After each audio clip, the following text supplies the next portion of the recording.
बढ़ते बात करते हैं पंडित धीरेन्द्र कृष्ण शास्त्री की। बागेश्वर सरकार क्या आप सरकार बनाने जा रहे हैं? जी हां, आप सही सुन रहे हैं। बाबा यात्रा पर निकलने वाले और इस दौरान वो 121 किलोमीटर चलेंगे, लोगों से मिलेंगे और यहां तक तो सब कुछ ठीक था, लेकिन बाबा लोगों को मैसेज भी देंगे। बाबा का प्रभाव मध्य प्रदेश से लेकर उत्तर प्रदेश तक है, बुंदेलखंड से लेकर अवध तक है। सवाल इस बात को लेकर है कि बाबा लोगों को आखिर मैसेज क्या देंगे। कांग्रेस और बीजेपी दोनों बेचैन है। सीएम, एक्स सीएम दोनों बाबा से आशीर्वाद मांग रहे हैं। अब बागेश्वर सरकार किसके साथ है, सबसे बड़ा सवाल इस बात को लेकर है।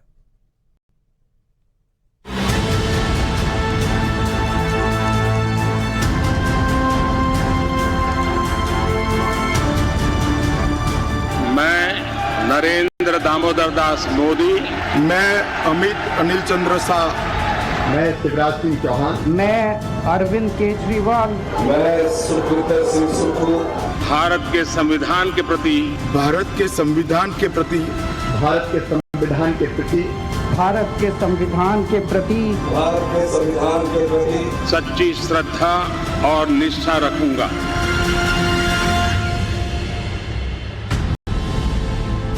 भारत का राष्ट्रीय धर्म पंथ निरपेक्ष संविधान से तय होता है, लेकिन इसी संविधान की दुहाई देकर भारत को हिंदू राष्ट्र बनाने की मुहिम भी चल पड़ी है। इस मुहिम के अगुआ हैं बागेश्वर धाम वाले बाबा।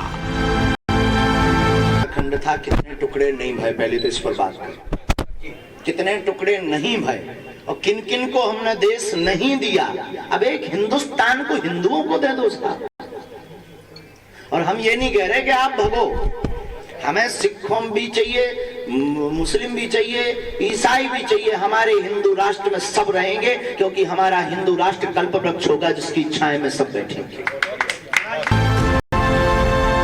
इन दिनों मध्य प्रदेश के टीकमगढ़ में श्री राम चरित्र चर्चा कर रहे धीरेन्द्र कृष्ण शास्त्री ने हिंदू राष्ट्र की अपनी इसी मुहिम के बीच एक ऐसा ऐलान कर दिया है जिसकी गूंज मध्य प्रदेश की राजनीति तक सुनाई पड़ गई होगी।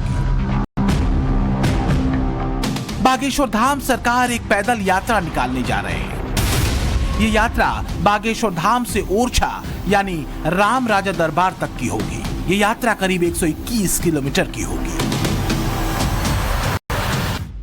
हमने विचार किया है कि बागेश्वर धाम से राम राजा ओरछा तक एक यात्रा निकालें, और इस यात्रा का पैदल यात्रा, इस यात्रा का उद्देश्य ही सिर्फ सामाजिक समरसता और बुंदेलखंड का विकास। हम कोई राजनीति में नहीं है, न हमें किसी सरकार से कोई अपेक्षा है।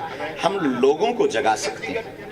जो हमारी ऋषि परंपरा और संत परंपरा में है वो हम अपना कार्य कर सकते हैं, हम अपनी बात रख सकते हैं, और संविधान 25 अनुच्छेद के अनुसार। अभी कुछ हफ्ते पहले तक एक यात्रा कांग्रेस सांसद राहुल गांधी भी निकाल रहे थे। पिछले साल नवंबर में राहुल गांधी की यात्रा जब मध्य प्रदेश की धरती पर थी, तब राहुल गांधी ने हिंदुत्व का चोला ओढ़ा था।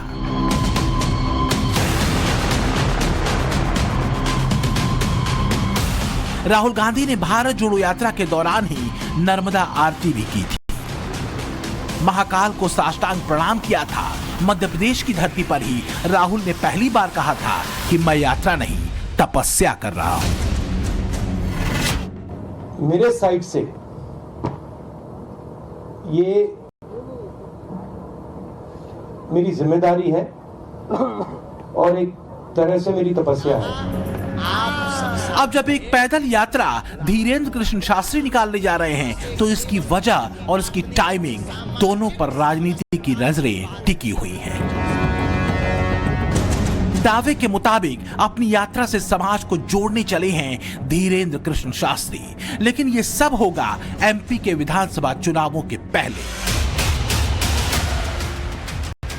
वैसे धीरेन्द्र कृष्ण शास्त्री अपनी यात्रा निकाले उसके पहले ही मध्य प्रदेश के मुख्यमंत्री शिवराज सिंह चौहान और पूर्व मुख्यमंत्री कमलनाथ दोनों बागेश्वर धाम सरकार के दरबार में हाजिरी लगा चुके हैं।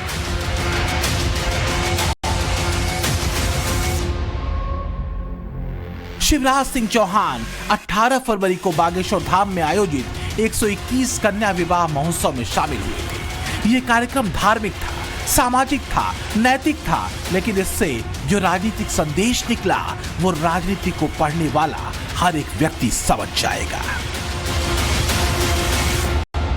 साथ में देखो भाई, हम किसी पार्टी के नहीं है, ये बात तो दिमाग से निकाल देना।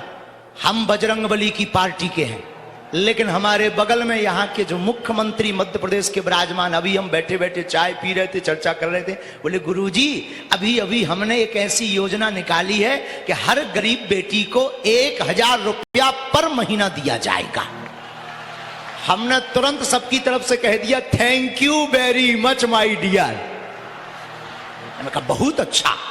और आपने भी कहा कि गुरुजी आप भी कन्या विवाह करवा रहे हो, हम भी पूरे भारत को, आपको सुनकर अच्छा लगेगा, हम इनकी महिमा मंडन नहीं कर रहे हैं, ये ध्यान दीजिएगा। आपने पूरे भारत को एक नई लाइन दी है, कन्या मुख्यमंत्री कन्यादान योजना, जो मध्य प्रदेश से ही प्रारंभ हुई थी पहले नंबर। फिर अन्य प्रदेशों ने इस बात को फॉलो किया था। अब देखो, कोई ऐसा काम करे तो धन्यवाद और आशीर्वाद का पात्र तो है ही है। नबी मैं महाराज जी से कह रहा था, महाराज जी आज महाशिवरात्रि है, शिव और शक्ति जब तक दोनों मिलकर सशक्त नहीं होते तब तक कल्याण कभी देश का भी नहीं होगा और संसार का भी नहीं होता। बागेश्वर धाम सरकार का आशीर्वाद लेने कमलनाथ तो शिवराज सिंह चौहान से भी पहले पहुंचे थे। धीरेन्द्र कृष्ण शास्त्री से मिलकर कमलनाथ ने कहा था कि मैं हनुमान जी की शरण में आया था ताकि मध्य प्रदेश का भला हो। और चलिए